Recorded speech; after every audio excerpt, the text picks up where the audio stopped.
আজকে সন্ধ্যা প্রায় 7:30 8টার দিকে আমাদের কাছে একটা সিক্রেট খবর আসে যে ওয়েস্ট ইয়াজে করার মইনুল হকের বাড়িতে বাইরের কিছু লোক থাকতে পারে বা কোনো কন্ট্রাব্যান্ড আইটেমও থাকতে পারে।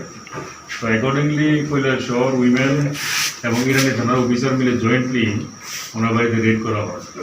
তো রেড করার সময় ওনার বাড়িতে সার্চ করার পরে অনেকগুলো জিনিসই পাওয়া যায়, তার মধ্যে কন্ট্রাব্যান্ড আইটেম ছিল।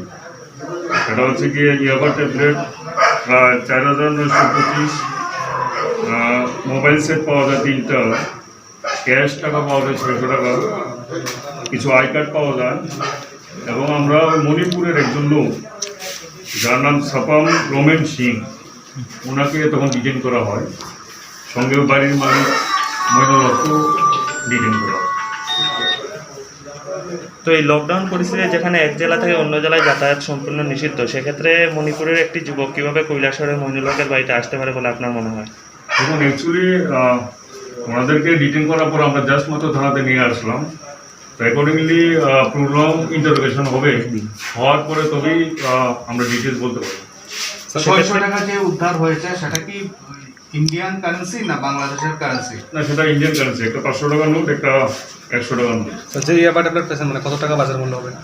আর 4,925টা ইয়াবা ট্যাবলেটের বাজার মূল্য যদি আমরা 100 টাকা করে ধরি তাহলে অ্যাবাউট ধরুন 5 লাখের মতো হবে।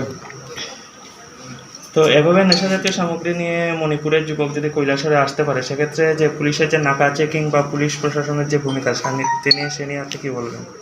দেখুন, একটা বিষয় হচ্ছে যে এখন আমরা তো আগেও বললাম যে এখন ওনাকে ডিটেন করলাম মাত্র, আমাদের ইন্টারোগেশন পড়াটা বাকি রয়েছে।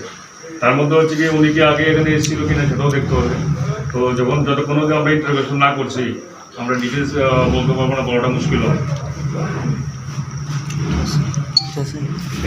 Please subscribe Borok Post for latest news and updates. Follow Borok Post in borokpost.com, Facebook and Twitter.